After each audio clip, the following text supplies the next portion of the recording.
Bienvenue dans Derrière l'arc-en-ciel, le podcast qui explore ce qui nous touche, nous traverse et nous transforme. Ici, on parle de ces émotions qui bousculent, de ces passages de vie qui changent tout, et des transformations qui naissent souvent là où on ne les attendait pas. Des conversations sincères, humaines et profondes, pour écouter, comprendre et peut-être se reconnaître un peu. Parce que derrière chaque arc-en-ciel, il y a une histoire à raconter, et je vous propose de les écouter avec moi. Bonne écoute. Il y a quelques mois, je tombe sur une photo sur Facebook, celle d'une personne que je connais à peine, croisée il y a plus de 10 ans dans une asso de danse. Sur cette photo, l'aéroport d'Ajaccio, et en légende, le mot revanche. Puis cette phrase. Il y a 1 an, j'étais dans mon lit d'hôpital, avec en tête non plus ma tumeur, mais l'espoir de revenir ici. Cette idée m'a accompagnée, boostée et motivée dans ma rééducation. Aujourd'hui, je reviens enfin. C'est une grande victoire dans mon parcours. Ne sous-estimez jamais le pouvoir des rêves. Ces mots m'ont touchée et je l'ai immédiatement contactée. Au fil de nos échanges, l'évidence s'est imposée. Je lui ai proposé qu'elle vienne raconter son histoire à mon micro. Dans cet épisode, Fanny nous parle de son parcours, la découverte du diagnostic, l'attente, l'inconnu, les peurs, l'opération, mais aussi et surtout de l'après. Cette transformation intérieure, cette manière nouvelle de voir le monde, de vivre plus lentement, plus pleinement. Bonjour Fanny. Bonjour. Alors avant de commencer, je vais te demander de te présenter de la manière dont tu souhaites, s'il te plaît. Alors je m'appelle Fanny, j'ai 50 ans, j'ai eu 50 ans cette année. Je suis maman de 2 enfants, j'ai 2 grandes filles, 24 et 20 ans. Mariée depuis un peu plus que toutes ces années-là pour mes filles du coup. Je suis aujourd'hui responsable du studio graphique, voilà, donc je travaille dans la création. J'ai toujours été créative et voilà, j'ai toujours fait ce métier-là.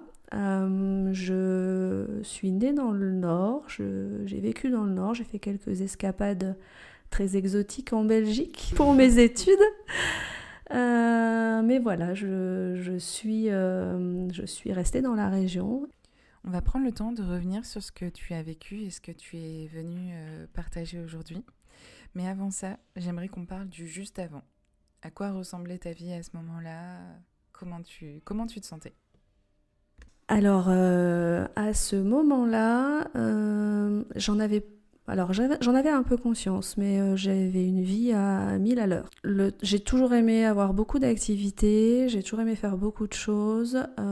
Ma vie perso, ma famille, mes filles a une place importante, c'est primordial pour moi, m'occuper d'elles, même si elles sont grandes, elles ont besoin de leur maman différemment de quand elles sont petites, mais voilà. Mon travail, là aussi toujours très important pour moi, la valeur travail, je fais un métier passion, donc je peux vite m'investir à 3000% dedans. À côté de ça, voilà, j'ai des passions, je danse, ça doit te parler un petit peu, c'est là qu'on s'est croisés. Donc là aussi, j'ai tendance à m'investir aussi beaucoup, et par plaisir, pas par obligation. Donc voilà, toutes ces vies ensemble, ma vie aussi de femme, mes activités, mes amis, mes copines, enfin voilà, tout ça ensemble. Avec le recul aujourd'hui, je me dis, mais... quelle vie de dingue. Par contre, j'étais épanouie dans cette vie-là, c'est pas des contraintes du tout. Mais il fallait que ça aille vite, il fallait que ça me nourrisse, il fallait que voilà, qu'il se passe plein de choses, que ma vie soit remplie. Donc ça, c'était juste avant. C'était pas conscientisé. Si tu te sens prête, peux-tu me raconter ce que tu es venue partager aujourd'hui, ce que tu as traversé ? Alors, en février 2024, je fais une IRM de contrôle parce qu'au début d'année, j'ai fait un vertige un peu plus long que d'habitude. Mais bon, c'est des choses qui arrivent. Franchement, jusque-là, petit vertige, je vois mon médecin traitant qui me dit « Ah, ça vaut le coup d'aller quand même vérifier s'il n'y a pas un problème à l'oreille interne ». Donc je fais une IRM fin février. Et pendant l'IRM, la manipulatrice, au moment où je ressors, me dit « On va refaire quelques clichés ». Donc je repasse dans l'IRM et là je lui dis mais c'est parce qu'il a trouvé quelque chose ou la machine n'a pas fonctionné. Elle me dit il a trouvé quelque chose. Donc, et à partir de ce moment-là, tout va s'accélérer très vite.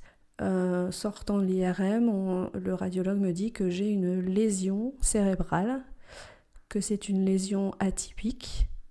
Donc il n'arrive pas à la déterminer vraiment précisément, c'est dans le cervelet. Il me dit tout de suite c'est pas AVC, ça c'est la seule certitude que j'aurai en sortant de là. Il me donne le compte-rendu en me disant avis neurochirurgien très rapide et TEP scan à faire. Comment tu te sens à ce moment-là ? Dépassée. En fait, c'est une espèce de pause dans ma vie, là. Enfin, le temps s'arrête à ce moment-là, mais je comprends pas parce qu'il n'y a rien de vraiment très clair dans ce qu'il me dit. Dans ces moments-là, on s'attend à des mots durs et en fait, ils sont pas là. À ce moment-là, il n'y a pas de mots durs, il n'y a pas de choses vraiment concrètes. Donc je sais que c'est un premier choc, mais voilà, je ne sais pas encore ce que ça va changer. J'ai l'impression que tout va s'arrêter et en fait, rien ne s'arrête. Quand tu dis tout va s'arrêter, c'est-à-dire ?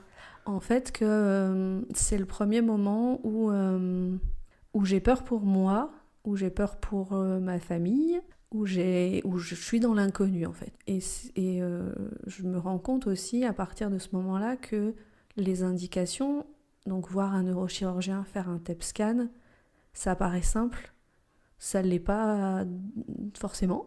Ça prend du temps aussi. Donc moi je me dis à ce moment-là, ok, j'ai quelque chose, on ne sait pas quoi, vite, action, peut-être action-réaction en réponse à ce que je te disais avant par rapport à ma vie. Allons-y quoi, allons faire les vérifications et puis on se mobilise. Enfin voilà, je suis choquée mais je suis mobilisée, j'ai envie d'être dans l'action, j'ai envie qu'il se passe quelque chose et par contre autour de moi les choses se ralentissent. Est-ce que toi, tu as tout de suite des questions envers le corps médical ? Est-ce que tu as des réponses ? Oui. Tu restes dans le flou ? J'ai tout de suite des questions, par contre, j'ai pas de réponse. Pendant longtemps, j'ai pas de réponse. Je me rends compte que le milieu médical a son rythme, a ses problématiques, et ben nous, on reste avec nos questions le temps de pouvoir organiser administrativement, en fait, tout ça. Donc oui, lésion atypique, ça veut dire quoi ? C'est quoi ? Les conséquences, c'est quoi ? Est-ce que c'est pris en charge ? Est-ce que c'est un traitement ? Est-ce que c'est une opération ? En fait, voilà, et voir un neurochirurgien, je vois où un neurochirurgien ? Je prends rendez-vous comment ? Mon médecin traitant me dit, moi j'en connais pas directement, donc il faut avoir, CHR, Valenciennes, c'est là où moi je commence à faire les recherches, mais où la solitude commence dans ce parcours. Tu te sens pas accompagnée par le corps médical à ce moment-là ? Alors, ce qui est difficile, aujourd'hui avec le recul, je me sens pas accompagnée sur le moment. Aujourd'hui, je me dis que c'est pas le corps médical qui m'accompagne pas, c'est tout ce qui entoure, toutes les étapes avant, toute l'administration qu'il y a avant. En fait, c'est ça qui nous empêche d'avoir accès au corps médical qui, eux, après j'ai rencontré que des gens bienveillants. Mais il faut y avoir accès en fait. Et aujourd'hui, c'est pas facile. Et selon toi, le manque d'accès, il est dû à quoi ? Je me rends compte, alors je vais parler que de ceux que je côtoie, donc les neurochirurgiens. Je me rends compte qu'ils sont débordés, qu'ils manquent de moyens. Je pense que, et je te dis, tous ceux que j'ai rencontrés faisaient bien leur rôle et tout l'aspect relationnel, mais ils sont débordés. Les salles d'attente sont pleines. Alors, je ne vais pas trop vite dans l'histoire, mais j'ai fait un petit séjour à l'hôpital et je vois combien il manque de moyens. Les infirmières, pour avoir une perche pour la perfusion, je ne sais pas comment ça s'appelle vraiment, mais ils doivent courir dans plusieurs étages. Donc c'est quand même la base. Et ça, je me suis rendu compte de tout ça en vivant en fait ce choc, cette histoire particulière. Après cette annonce, du coup, tu fais tes recherches par toi-même pour trouver un neurochirurgien et pour trouver les personnes qui vont t'accompagner. Comment ça se passe ensuite ? Alors, une fois que j'arrive à avoir accès à un premier neurochirurgien, c'est assez compliqué de recevoir ce qu'il a à me dire parce que je ne suis pas encore préparée en fait. Moi, je suis dans « il faut qu'il se passe quelque chose, il faut que je voie quelqu'un », mais je n'ai pas eu d'informations supplémentaires depuis qu'on m'a dit lésion atypique. Et je me retrouve face à quelqu'un qui me parle déjà de m'ouvrir le crâne, d'aspirer une partie de mon cerveau. Et je suis pas prête en fait à entendre ça. En fait, je suis face à quelqu'un de très technicien et je suis pas prête. Donc je sors de là et je me dis mais c'est impossible et je décide de retourner à Lille au CHR pour voir quelqu'un, avoir un rendez-vous parce que je me sentais plus rassurée d'être proche de chez moi. J'arrive enfin à voir quelqu'un où là on commence à m'expliquer que oui, c'est grave. J'ai fait mon TEP scan et que je n'ai pas de cancer. On n'a pas trouvé de cancer. Qu'est-ce que c'est un TEP scan ? J'ai jamais entendu ce terme. Scan, oui, bien sûr, oui. Mais TEP scan. En fait, c'est un scanner avec une injection d'un produit hautement toxique, mais qui permet aux cellules, alors je vais le dire à ma manière, parce que c'est pas la technique, mais qui permet aux cellules cancéreuses de s'allumer à l'image. Donc en fait, ça permet dans tout le corps de rechercher s'il y a des tumeurs. Parce qu'à ce moment-là, et je le saurai après, la première intention de ce que j'ai dans la tête, ça va être une métastase. Donc, et ça, je l'apprends par moi-même aussi en faisant les recherches et tout ça. Donc je sais que j'ai fait le TEP scan pour savoir si j'avais un cancer ailleurs et savoir si la lésion était bien une métastase. Donc j'ai fait ce TEP scan, et alors avec des péripéties, mais j'ai fait ce TEP scan et ils n'ont pas trouvé de tumeur. Donc quand je vois le neurochirurgien, je suis contente, je suis rassurée.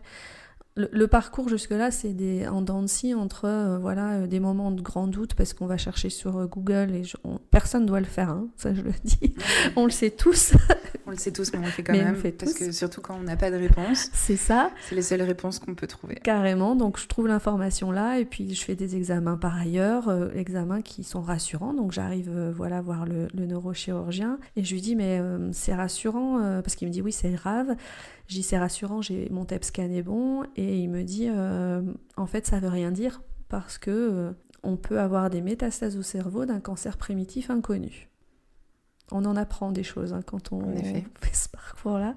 Donc en fait j'arrivais avec un peu d'espoir et je repars avec non en fait c'est toujours pas le risque de métastase n'est pas encore écarté. Parce que qu'est-ce que ça veut dire cancer primitif d'origine inconnue? Ça veut dire qu'il y a un cancer et la métastase est une des conséquences? C'est ça. Ouais, ce que j'ai appris, c'est que certains cancers plus agressifs que d'autres métastasent plus vite que d'autres et les métastases peuvent arriver au cerveau.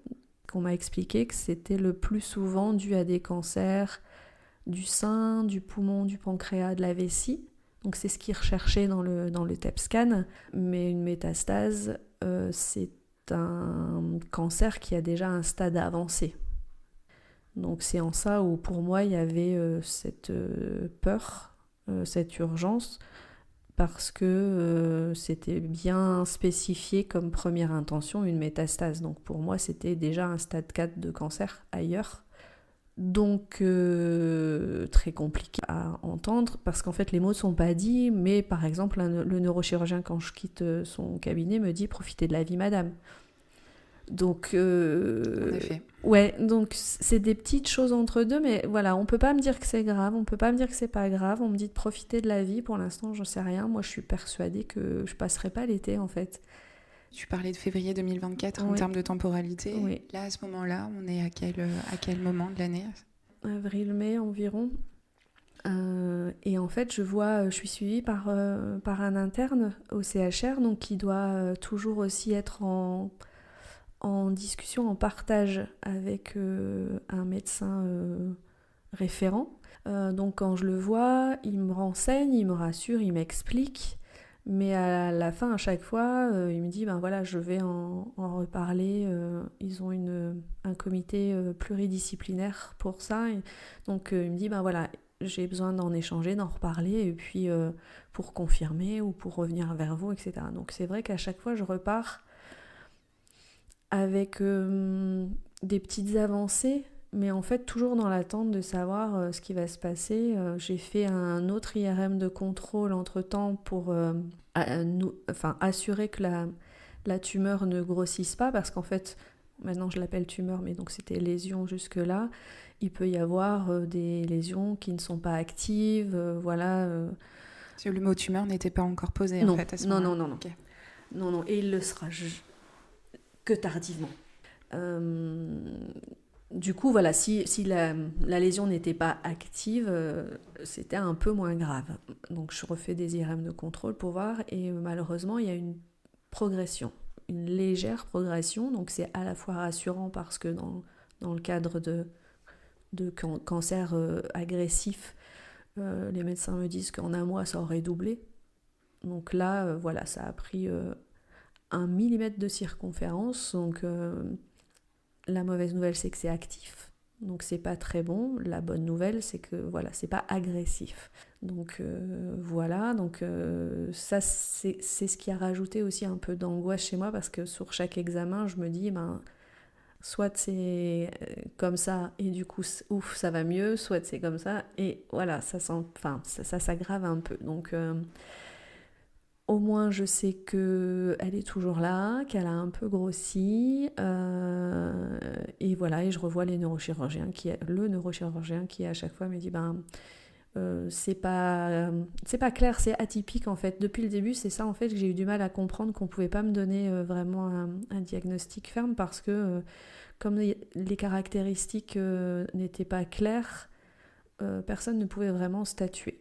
Donc là, à ce stade, je repars en disant d'ici une semaine, après le comité pluridisciplinaire, j'en saurai plus. Pendant tout ce temps, est-ce que tu as des symptômes physiques aussi avec les semaines et les examens qui continuent ? Alors j'ai des symptômes qui sont présents, mais qui sont pas très forts. J'ai de l'instabilité dans ma marche. J'ai des vertiges, mais comme des sensations de chute. Et ce qui vient surtout plus fort et accentuer ces symptômes, c'est l'anxiété en fait qui est liée à cette période. Je dors peu, donc forcément ça n'aide pas. J'ai partagé dès le début à ma famille, à mon mari, à mes filles. On a dédramatisé beaucoup. J'ai appelé cette lésion ma petite araignée. Elle s'appelle Abby. Dès le début, du coup ? Ouais. En fait, je ne sais pas garder pour moi quand je suis dans mon cercle restreint. Mais par contre, il y avait des mots durs prononcés que je voulais préserver ma famille de tout ça. Donc, et tu parlais de symptômes, il y a quelques petits symptômes aussi sur des mots que je peux confondre, je peux buter aussi sur les mots. Et donc, voilà, à table, pendant les repas, si je bute sur un mot ou quoi que ce soit, on rigolait, on disait voilà, c'est Abby qui vient encore perturber la discussion. C'est Abby qui vient parler à ta place. Ouais, c'est ça. Et donc, tu disais, tu as parlé de ce que tu étais en train de vivre à ton mari et à tes 2 filles. Est-ce que tu parlais beaucoup d'amitié ? Ça avait une place importante. Est-ce que tu as pu en parler aussi avec tes proches ? Ouais, quelques-uns. En fait, c'est particulier parce que j'avais à la fois envie de le dire et parfois non. En fait, c'est très bizarre parce que je me mets à la place maintenant de mon entourage. Ça pouvait être difficile à suivre.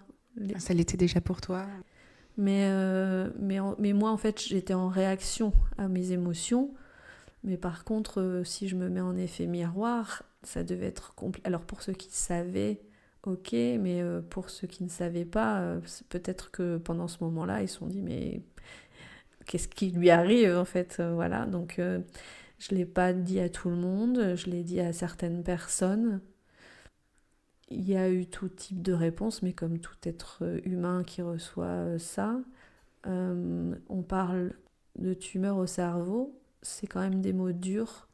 Donc j'ai aussi appris qu'il fallait que je mette un cadre à l'annonce de ça, parce que moi, en fait, finalement, ces mots sont devenus familiers, ont perdu de leur intensité. De leur gravité. Ouais. Mais par contre, quand je les formule, je vois bien ce que ça peut créer chez l'autre, quoi. Donc je me suis rendu compte qu'il fallait que je mette un peu d'enrobage à tout ça, que je sois un peu prévenante quand j'annonce.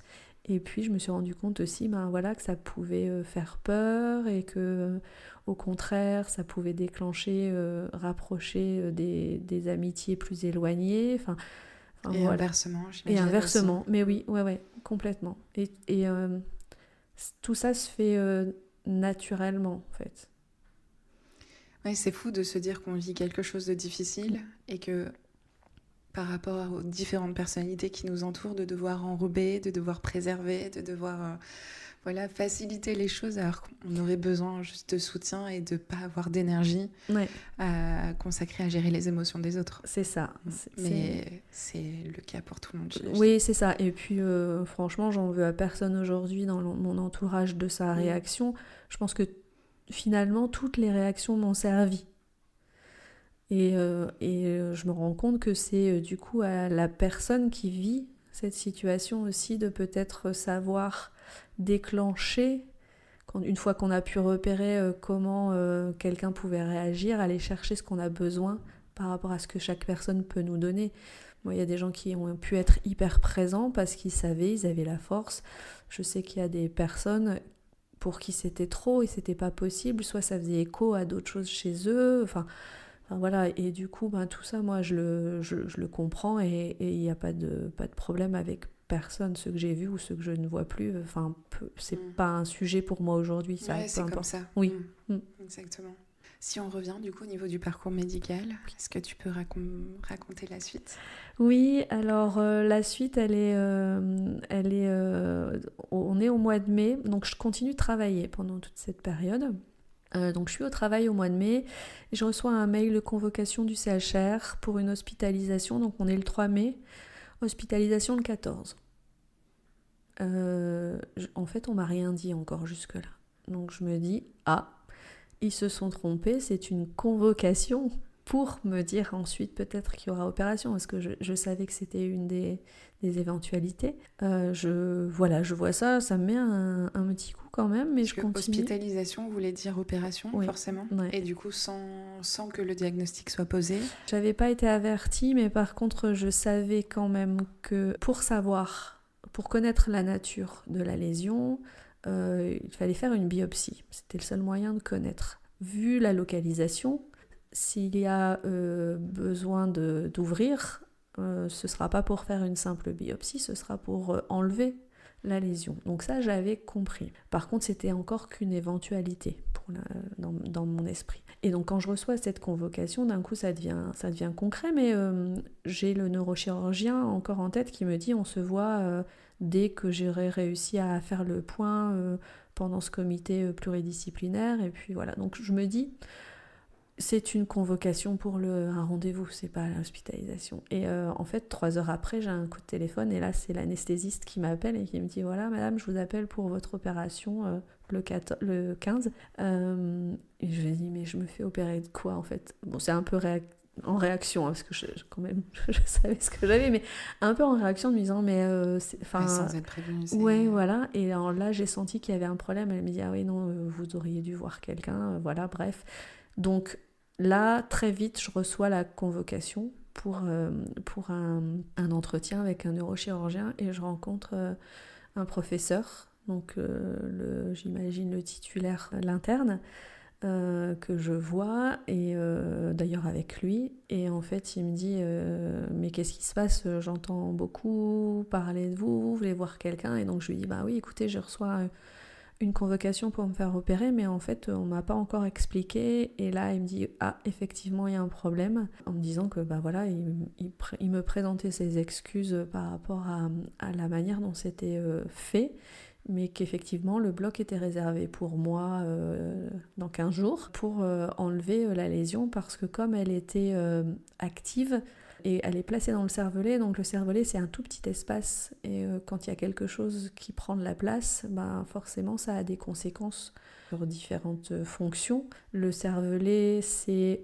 l'équilibre, la marche, et voilà, ça c'était réservé que à ça, mais les spécialistes se rendent compte que c'est aussi tout l'aspect social, enfin il y a d'autres choses. Donc comme c'est actif et que ça évolue, c'est dangereux, et par la suite ça peut causer de gros soucis. Et donc comme ils savent pas ce que c'est, voilà, et lui il propose l'opération pour l'enlever. À cette période-là, je dois partir en vacances. parce que aussi trop plein. Et puis avec mon mari, voilà, on s'est dit on part 15 jours au mois de mai, parce que je lui ai demandé de m'accompagner à ce rendez-vous, parce que c'est aussi difficile de rendre cette chose concrète, cette lésion concrète. Je lui ai dit, écoute, viens avec moi, parce que lui me dit, bah non, vaut mieux qu'on parte, tu feras après. Sur les autres rendez-vous, t'étais toujours seule ? Oui. Non, j'en ai fait un autre avec mon mari aussi, mais les autres, oui, j'étais seule. Okay.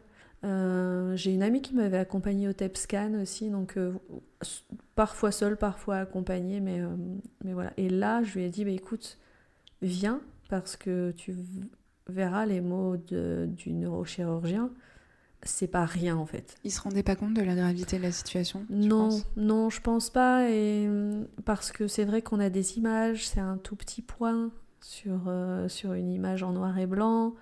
Au quotidien, voilà, on l'avait personnalisé. J'avais Abby qui était plutôt rigolote, et voilà, donc je pense que il n'avait pas tout à fait.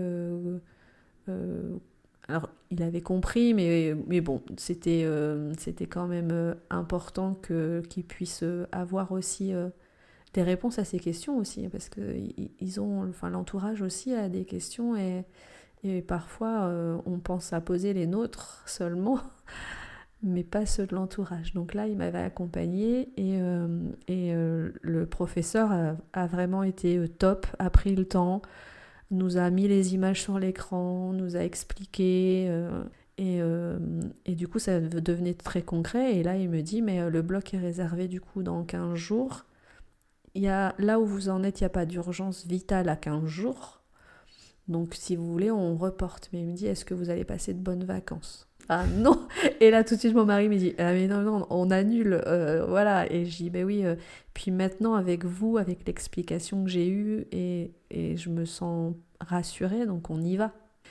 Et donc voilà, arrive la date du 14 pour l'opération du 15 au CHR. Donc là je pars aussi avec ma petite valise, en rassurant tout le monde. Franchement, je me dis, quelque part, il m'a laissé le choix et j'ai décidé d'y aller. Donc, je sais pourquoi j'y vais, et voilà. Et c'est parti. Est-ce qu'on t'a parlé des risques, est-ce que le professeur t'a parlé des risques de l'opération aussi ? Oui, alors j'ai vu en fait en tout, dans toute l'histoire, je l'ai faite un peu plus courte, j'ai vu un troisième neurochirurgien. Quand j'étais un peu dans le flou sans réponse, je suis allée à Paris avoir un troisième avis.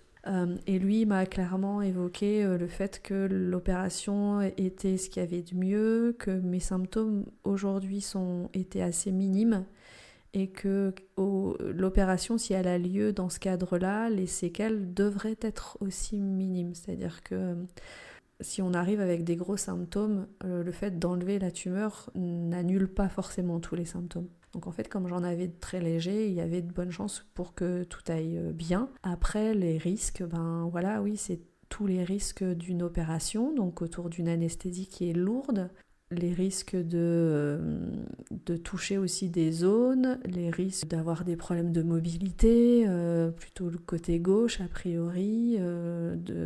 En fait, c'est quand même l'inconnu, il sait pas trop. Comme c'est resté une lésion atypique avant l'opération, l'opération va déterminer ce que j'ai en fait. Donc oui, il y avait beaucoup de risques. Mais toujours beaucoup d'interrogations. Oui, et dans toutes ces interrogations, en fait, pas d'autre choix que de dire que voilà, je prends ma santé en main et qu'il faut aller la retirer, cette araignée. Du coup, on est le jour de l'hospitalisation. Comment tu te sens ? Comment ça se passe à ce moment-là ?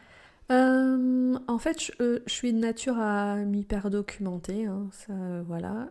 Du coup, j'ai quand même aussi déjà fait plein de recherches. Je sais comment se passe l'opération. Le professeur m'a bien expliqué. Je connais toutes les étapes.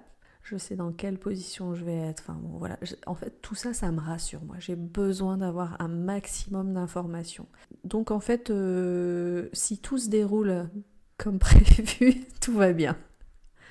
Donc jusque-là, voilà, je savais aussi que voilà, les infirmières me proposeraient aussi des calmants.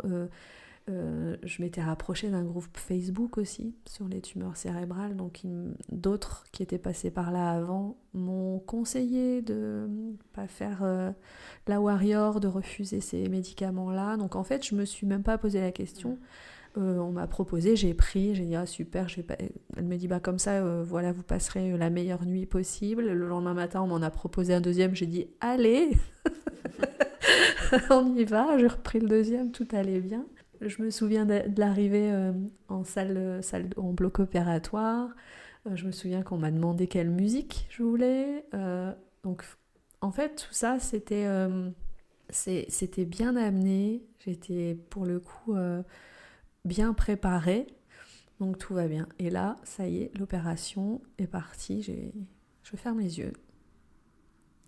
Et alors ensuite ?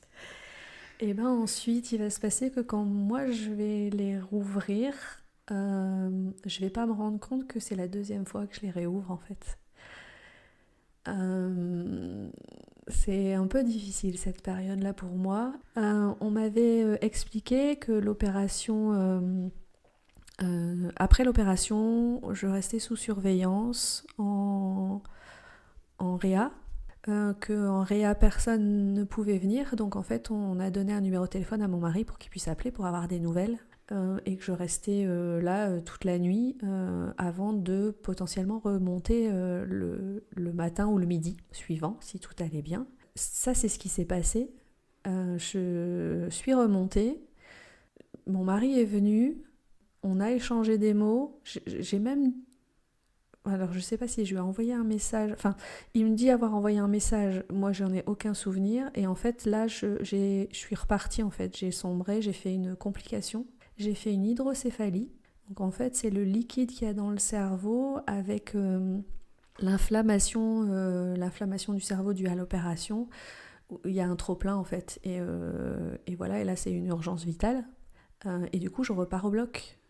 Et on me réouvre pour me poser un drain. Alors ça s'appelle une dérivation externe, c'est pour faire que le liquide ne continue pas de s'accumuler dans le cerveau et s'évacue. Donc repassage en réa, et je resterai 8 jours en réa ensuite, parce qu'il y a tout un système de position à adopter pour que le liquide s'évacue correctement. Donc en fait je suis alitée, je ne peux pas bouger. Mais t'étais consciente pendant Mais là, ces 8 j'étais jours ? consciente, et il y avait des visites acceptées à partir de 15h, 17h, je crois. Après les 2 premiers jours, voilà, où là, j'ai vu personne. Mais après, j'ai pu avoir quand même des visites.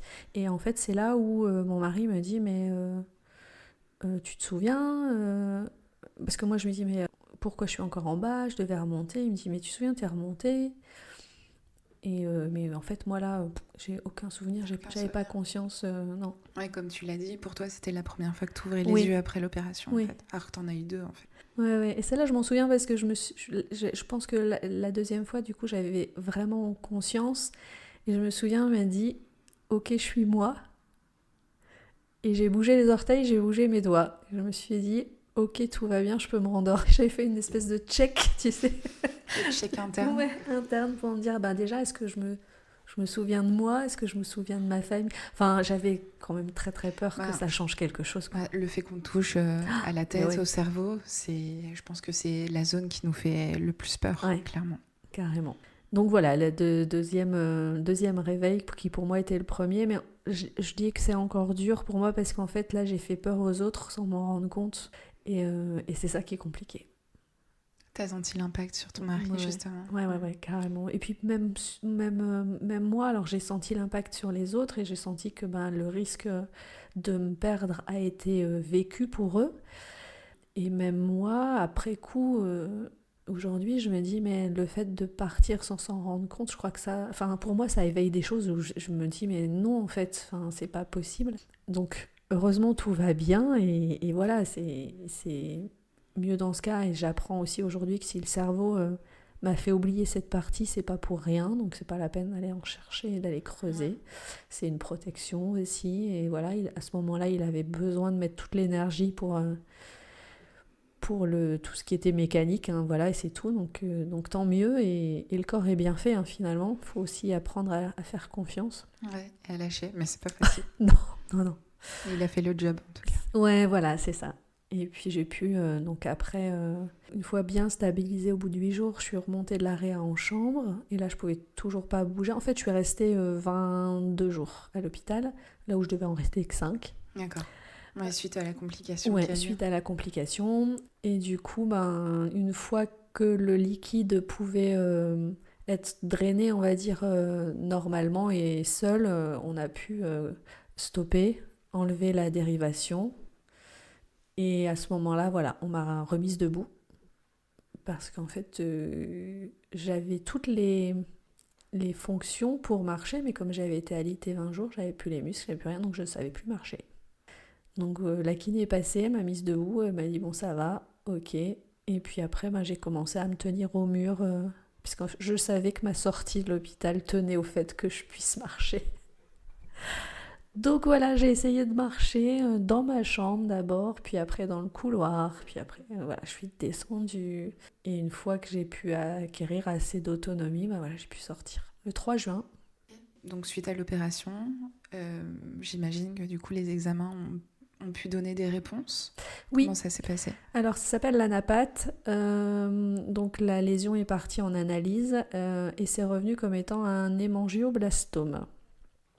Là aussi j'ai appris pas mal de choses, je suis spécialiste maintenant.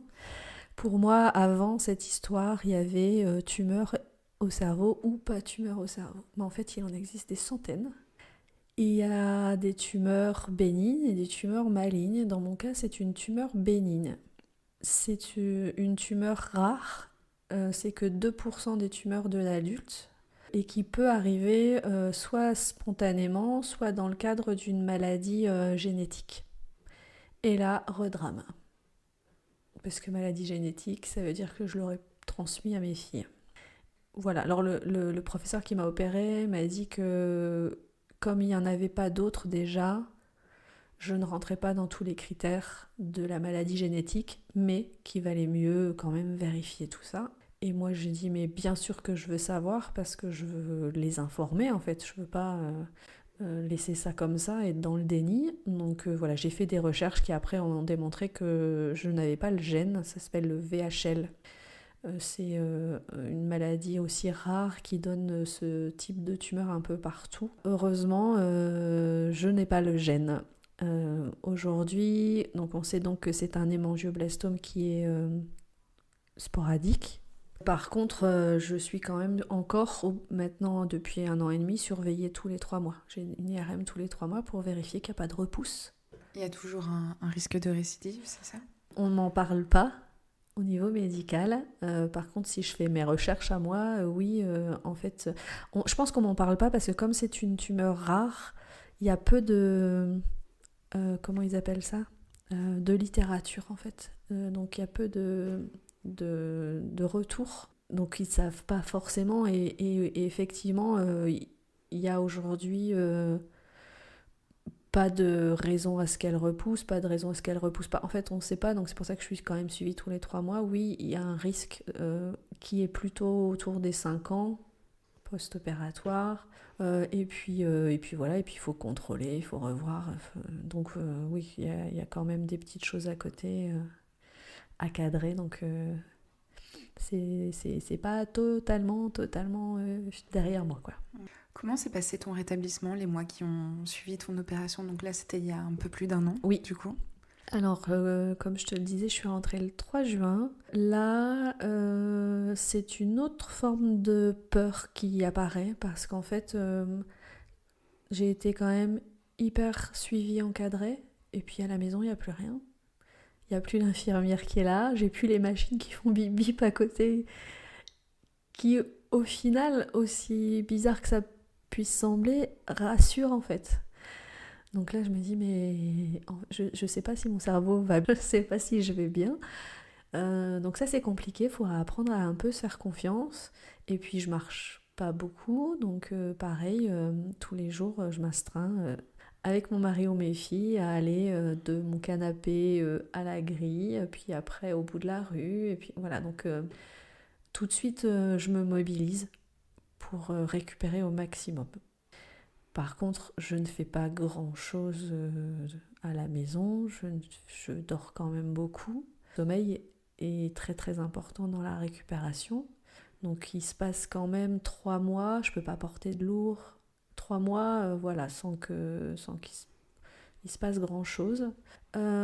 Ensuite, une fois que j'ai récupéré la marche et l'autonomie, ça c'était le plus important, je commence à faire mes séances de kiné, d'orthopsie. Parce qu'une des répercussions de l'opération, c'est que quand je me suis réveillée, je voyais double. Donc j'ai de l'orthopsie, j'en fais encore. Mais ces rendez-vous-là me permettent de sortir de chez moi, j'y vais à pied, voilà, j'ai la chance d'avoir tout pas très loin. Donc ça rythme mon quotidien. Et émotionnellement, tu te sens comment après tout ça? Dans ces mois de récupération?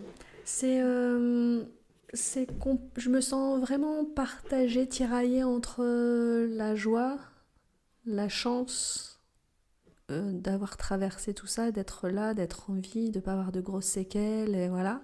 Mais par contre, j'ai quand même un profond sentiment c'est toujours la peur quand même qui est là, qui se traduit différemment, mais de l'avenir, de la confiance en moi, de la confiance en mon corps. Qu'est-ce que je vais faire? Est-ce que je vais travailler? Tu vois, si je retourne sur ce que je disais au début de ma vie à 3000 à l'heure, là j'étais à 2 quoi. Et ça me correspondait pas. Par contre, il va falloir que je compose avec tout ça. Je me sens du coup quand même un peu différente. Et je suis aujourd'hui différente. Ça a eu évidemment un impact psychologique sur ton rapport à ta vie et même à la vie en général. Ouais. Parce que justement, ça a changé quelque chose sur ton rapport à la vie et même à la mort que tu as touché de près. Ouais, carrément. Bah, ça a tout changé c'est un peu le résumé là, de ce que je te dis depuis le début. Ça a tout changé, ça n'a rien changé. En fait, ça a tout changé parce que j'ai palpé le côté éphémère qu'on connaît tous, hein, mais en fait, c'est devenu réel. Donc, je sais qu'il y a urgence à vivre, à profiter. Je sais aussi que, voilà, je te disais, il y a un côté chance énorme d'avoir traversé tout ça et de ne pas avoir de séquelles plus fortes que ce que j'ai aujourd'hui. C'est vraiment pas grand-chose. Donc je suis plus lucide de la vie, en fait. J'ai plus de lucidité qu'avant sur tout ce qu'il y a de bon, de moins bon, le recul à prendre. Un peu philosophe, quoi. Est-ce que les mots de ce médecin ont continué à résonner longtemps en toi? Les mots « profiter de la vie, madame ». Ah oui, bah oui, ça... Il y a quelques phrases clés comme ça qui nous touchent. Je sais pas pourquoi celle-ci plus qu'une autre à un moment donné, je pense, mais dans ce parcours-là, oui, les profiter de la vie, madame, c'est marqué en moi. Mais alors, profiter de la vie de madame, je me suis dit, ça veut dire quoi ? Puis ça a plusieurs significations. Profiter de la vie, ça veut dire qu'il y a une finalité qui arrive très bientôt. Ou en effet, littéralement, profiter de la vie, c'est super chouette. Mais qu'est-ce que ça veut dire ? Qu'est-ce que ça veut dire pour soi, ouais, en fait ? Voilà. Et c'est en ça que aussi, tout à l'heure, je disais, le monde s'est arrêté. Mais en fait, c'est que mon monde qui s'est arrêté. Le monde, il a tourné et il tournera avec, voilà, ou sans nous. Et c'est difficile à comprendre parce que je pense qu'on est, sans avoir d'ego surdimensionné, notre vie tourne autour de nous en fait. Et moi, quand on m'a annoncé tout ça, à chaque fois, je me dis, mais tout va se mettre en marche pour mon bien. Et en fait, pas forcément. Ça ne change pas grand-chose. Profiter de la vie, madame, je me suis dit, bah voilà, on est dans un film, hein, tu sais, les fameux films de Noël, là, la période arrive bientôt, où tu dis, ah bah on m'a dit ça, et j'ai un truc, voilà, je sais pas ce qui va m'arriver, je risque de mourir, mais bah, du coup, je pars voyager, je gagne au loto. Je vais faire le tour du monde. Le tour du monde. Mais en fait, non, je retourne travailler. Hein. Le lendemain, le jour se lève, et puis voilà, la vie est la même. Et en même temps, merci d'être la même, mais c'est très perturbant. Donc oui, psychologiquement, j'ai aussi activé et chercher à ce qu'on m'accompagne, parce que c'était pas non plus fluide à la sortie de l'hôpital que je puisse avoir un accompagnement psychologique. Par contre, j'en avais vraiment besoin. Vraiment.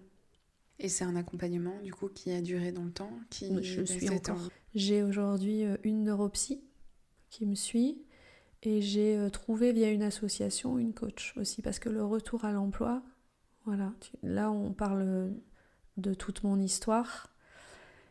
Là où j'en suis aujourd'hui, je dirais que c'est pas la partie la plus compliquée. Et justement, par rapport à ton rapport à la vie, est-ce que tu as eu envie de changer des choses à ta vie actuelle ? Oui. C'était très clair, hyper limpide à l'hôpital. J'allais changer de travail, j'allais plus me laisser embêter par les tracas. Mais c'était... Enfin voilà, je me remémore là-bas, je me suis fait des promesses, mais c'était clair pour moi. Je peux dire qu'aujourd'hui, j'ai pas tenu toutes mes promesses encore. Et je peux parfois m'en vouloir. Parce que ces promesses que tu t'es faites à l'hôpital, c'est des choses que tu as toujours dans ton cœur, mais que la réalité fait que c'est pas forcément réalisable. D'accord. Oui, et puis quand on est vraiment devant des échéances dures, les petites choses, en tout cas, on hiérarchise très facilement et très simplement ce qu'on a envie, ce qu'on aime, et voilà. Et dans le quotidien, c'est pas aussi simple parce qu'on n'est pas seul à tout choisir et voilà, définir. Donc oui, il y a certaines de mes promesses que je n'ai pas tenues encore à 100%, et j'y encore parce que finalement, je me dis qu'elles me guident quand même. Ça fait qu'un an qu'on on meurt, mais on sait pas quand. C'est ça, on sait pas quand. Et le fait d'avoir ces contrôles tous les 3 mois, c'est aussi une sorte de boussole, de rappel, d'alarme en fait. Tous les 3 mois, en fait, j'ai quand même toujours peur qu'on m'annonce quelque chose. Donc c'est aussi pour moi le signal de me recentrer sur ce que j'aime, sur ce qui m'aime, sur ce qui est important pour toi. J'ai une petite phrase type qui est mon repère aussi, c'est ne confonds pas ce qui est important et ce qui compte. Et en fait, ça, j'essaye de vraiment m'y tenir parce qu'il y a tant de choses importantes dans la vie, il y en a plein, mais celles qui comptent vraiment, il y en a finalement un peu moins. Et c'est celle-là qu'il faut vraiment chérir en fait et ne pas mettre de côté. Qu'est-ce qui t'a aidé pendant tout ce parcours ? Est-ce qu'il y a des choses qui t'ont fait du bien ? Des personnes, tu parlais à l'instant d'un accompagnement psychologique. Ouais, en fait, il y a plein de choses qui m'ont aidée. J'ai envie un peu de faire quand même mettre un peu la lumière sur ce groupe Facebook, parce que c'est vrai que c'est des pathologies lourdes. En fait, quand on commence à toucher aux tumeurs du cerveau, on se sent vraiment seul parce qu'il n'y en a pas beaucoup, c'est pas courant. Et du coup, j'avais vraiment besoin de me trouver aussi des gens à qui c'était arrivé, des témoignages. C'est pour ça aussi que, tu vois, ça, je le fais aujourd'hui, c'est important pour moi de témoigner. Si quelqu'un a besoin d'entendre des choses sur ça, je suis là. Et j'ai trouvé ce groupe et c'était vraiment un vrai soutien de personnes que je ne connais pas du tout. Parce que spontanément, j'aurais envie de te dire oui, soutien de ma famille. Et vraiment, oui, soutien de mes amis, de ma famille, tout ça. Évidemment, c'est important. Mais aujourd'hui, je mets l'accent là-dessus parce qu'en fait, j'ai appris que grâce à eux, il n'y avait pas de hiérarchie. Aussi, quand je disais qu'il y avait plein de tumeurs, je me suis retrouvée aussi, moi, à être la tumeur pas grave dans un monde de tumeurs horribles. Et en fait, il n'y a jamais eu une différence. Dans le groupe, il n'y a jamais eu de ressenti de différence. Tu as été écoutée pour ce que tu avais. Ouais, et puis des questions simples. Mais voilà, ce petit médicament qu'on vous propose, j'aime pas trop, moi, me faire aider comme ça au niveau médicaments chimiques et tout. Donc peut-être je me serais posé des questions, je l'aurais pas pris. Et en fait, tout de suite, il y a eu d'autres personnes qui ont été opérées, qui m'ont dit, mais franchement, prends-le, au moins tu t'arriveras avec un peu plus de repos avant l'opération. Donc, des petites choses, est-ce qu'on va me raser ? Est-ce qu'on va pas me raser la tête ? C'est vraiment de l'ordre, voilà, de ces questions-là qui sont intimes, mais si c'est pas des personnes qui l'ont vécu, en fait, personne peut vous le dire. Donc voilà, ça j'ai trouvé toutes ces réponses, et puis je pouvais dire toutes mes peurs là, dans cet espace-là. Sans que ça ait d'impact sur tes proches Oui, aussi. voilà. Et c'est vraiment aussi pour ça que je veux mettre un peu de lumière là-dessus, parce que voilà, il existe sûrement aussi plein d'assauts et tout. Et moi, j'ai trouvé ce groupe Facebook. Mais voilà, il y a toujours des personnes qui peuvent avoir vécu quelque chose de similaire, de proche, avec qui on peut lâcher prise et on peut poser toutes les questions les plus bêtes possibles.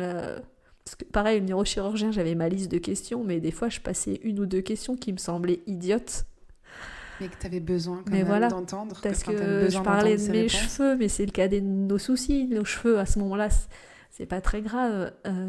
Mais si, en fait, ouais. Voilà, c'est une partie de nous. Voilà, on dit souvent que quand on va chez le coiffeur, ça apporte beaucoup de confiance. Oui. Donc, non, tout a son importance, mais je comprends Bon, je relègue quelques questions pour pas passer pour la relou de service. C'est ça. C'est est-ce que ça va... Surtout quand c'est eux, pour les médecins, c'est leur quotidien, en fait. Donc, ouais, et puis là, on est vraiment sur des choses vitales. Enfin, ce qui est important, c'est basique. Quand je disais, voilà, il y a des millions de choses importantes, d'autres qui comptent et tout ça. Même si ça compte, là, j'en étais à me sauver. Donc c'était pas très grave, mais je me dis quand même, qu'est-ce qu'ils vont faire ? Est-ce que tu veux donner la réponse ? Oui, alors ils ne rasent aujourd'hui plus que la partie qui est incisée.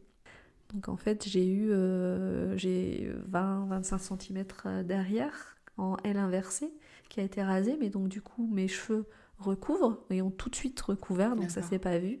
Et sur la deuxième intervention, j'ai un petit espèce de fer à cheval, ils appellent ça, de 3 cm de diamètre, et donc il ne rase que cette partie-là aussi.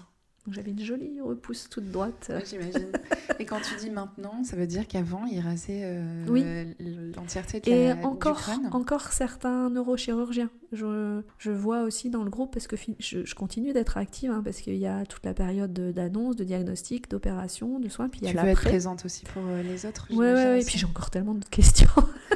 Mais oui, donc je partage aussi, et j'essaye de rassurer beaucoup. Encore aujourd'hui, on se partage des photos. Ça peut paraître bizarre, mais c'est important de voir, parce qu'en plus, pour le coup, moi c'est derrière, donc c'était pas visible du tout, donc voilà. Mais je vois encore aujourd'hui des photos partagées sur des opérations récentes où on rase complètement, où certains neurochirurgiens rasent complètement. Donc moi, merci d'avoir juste rasé. Et est-ce que tu avais pu en parler avec le chirurgien qui t'avait opéré ? Oui. Savoir ce que lui, il allait faire. Oui. Lui, en fait, il m'avait vraiment raconté, mais pas à pas. Oui, c'est vrai qu'il t'avait détaillé toute l'opération. Pas à pas toute l'opération. Et puis selon les personnalités, tu disais que toi, tu avais besoin d'être assurée, d'être informée pour être assurée. Oui. En effet, ça a tout son sens. Ouais. Merci à ce groupe Facebook. Est-ce que tu veux le nommer, par exemple ? Alors, oui, je pense que c'est tumeur cérébrale.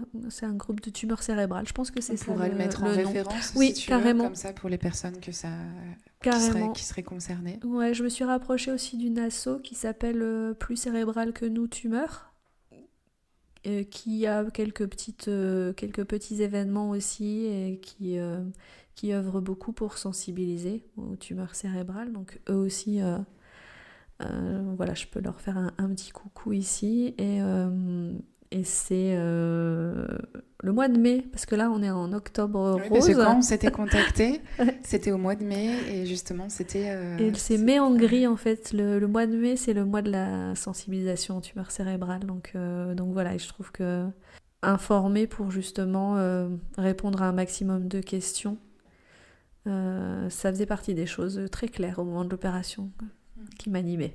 Est-ce que tu veux parler aussi du compte Instagram que tu avais créé ? Oui, alors j'ai créé un compte qui s'appelle Sacré Frousse, parce que justement on parlait des petites promesses, et sur mon lit d'hôpital, c'était important pour moi de pouvoir informer au maximum pour ceux qui auraient besoin d'avoir voilà, de l'information sur les tumeurs, ce qui se passe, les opérations, etc. Et avec une tonalité légère. Et voilà, et ça m'aidait. Voilà, Sacré Frousse, pour moi, il y avait une petite notion de... C'est dur, mais il y a un après et voilà, et ça transforme, mais ça transforme aussi en positif. Donc j'ai voulu créer cette page. J'ai pas, même si je suis dans la communication et le marketing, j'ai pas voulu cadrer davantage, me dire allez, une ligne éditoriale, je sais faire, hein. Faire le mood board, la ligne éditoriale, le plan, enfin voilà, mais je voulais pas que ça soit fait dans ce cadre-là. Donc quand je le sens, quand j'en ai envie, je poste des choses. Et voilà, et j'ai quelques interactions qui se font plutôt en DM, voilà, avec quelques personnes, et c'est comme ça que j'ai envie aussi d'interagir. Donc finalement, le compte, il va être prétexte à parler d'un sujet, mais voilà, si besoin d'aller plus loin et d'être en réponse plus précise, j'échange par ailleurs. Donc oui, il y a ce petit espace-là qui m'anime et qui me tient à cœur, oui. On partagera ça également.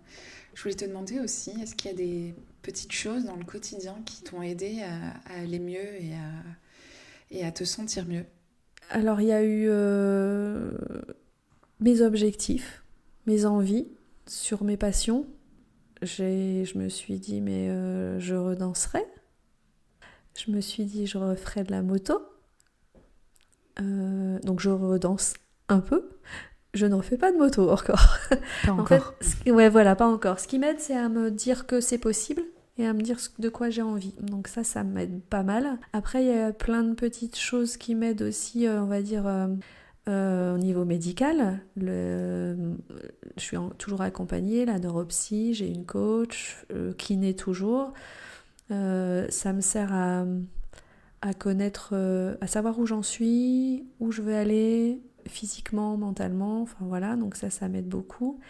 Et la méditation, ça j'en faisais un peu, mais c'est devenu un besoin et c'est hyper régulier aujourd'hui. Comme j'ai des séquelles cognitives aujourd'hui, le bruit m'incommode, trop d'actions en même temps peuvent déclencher un brouillard mental, voilà, des choses comme ça qui peuvent arriver si je me remets dans ma vie à 3000 à l'heure. Donc ces moments-là, ils me permettent de faire tout ce que j'ai envie, parce que je me réserve ces temps-là pour me régénérer en fait. Donc ouais, pas mal de méditation, le sport, le grand air, ça m'aide beaucoup. J'attends avec impatience de pouvoir réécouter de la musique.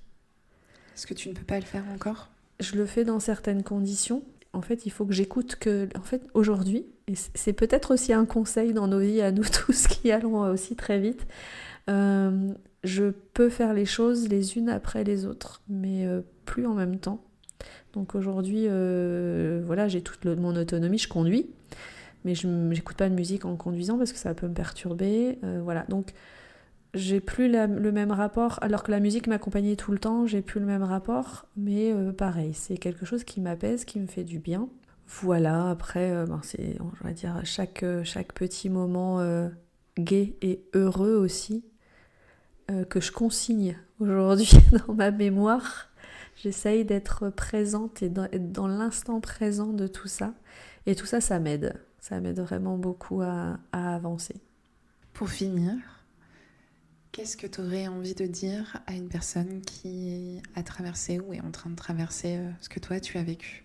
De faire confiance, de bien s'entourer et après de faire confiance aux autres, de lâcher prise, parce qu'en fait dans ce moment-là, même si on croit pouvoir se raccrocher, je pense qu'il faut savoir se laisser aller et faire confiance, et que... selon effectivement le niveau de gravité, etc., il y aura un moment où ça prendra du sens. Le sens qu'on voudra bien lui donner, mais tout a un sens. Il faut avoir confiance, voilà. La confiance. En soi, en la vie. Je pense que voilà, c'est plus en la vie. Finalement, quand je parlais du lâcher prise, c'est plutôt soit se dire j'accepte qu'on s'occupe aussi de moi et que ce soit en toute confiance. Mais après, voilà, avoir confiance en la vie et se dire que oui, il y a plein de situations où on peut en vouloir à la terre entière et à la vie. Mais quand on traverse ces périodes, il y a un moment où il y a quand même un sens qui peut en sortir. Est-ce que tu veux ajouter quelque chose, Fanny ? Peut-être une petite chose sur l'après. Je sais qu'on en parle de plus en plus, c'est de moins en moins tabou du coup, mais peut-être qu'on entend parler de l'après-cancer de plus en plus, même si je ne fais pas partie de cette pathologie-là. L'après a besoin aussi d'écoute et de soutien une fois que les traitements sont terminés. Le retour à la vie n'est pas aussi tranché que tout le monde pourrait le penser. Et si je pouvais demander, appeler à la bienveillance envers les autres, justement, après. Voilà, je trouve que pour tous ceux qui ne traversent pas, mais qui sont spectateurs, c'est aussi difficile après. Mais voilà, c'est une transformation, en fait. Et finalement, il y a jamais d'après qui se termine. Mais il y a une transformation et il faut l'accompagner. Donc voilà, cette partie-là, elle me paraît aussi importante à connaître et à sensibiliser le plus possible. Merci beaucoup, Fanny. Merci. C'était un plaisir. Merci beaucoup. Je suis ravie. Merci beaucoup. Merci à vous d'avoir écouté ce nouvel épisode de Derrière l'arc-en-ciel. Si cette conversation vous a touché, n'hésitez pas à la partager autour de vous, à un ami, un proche, quelqu'un à qui elle pourrait faire du bien. Vous pouvez aussi m'écrire, j'adore lire vos retours. Et si vous avez envie de soutenir le podcast, vous pouvez laisser une note ou un avis, ou même les deux, sur Spotify ou Apple Podcast. Ça m'aide énormément à le faire connaître. À très bientôt pour un prochain épisode, et surtout, prenez soin de vous.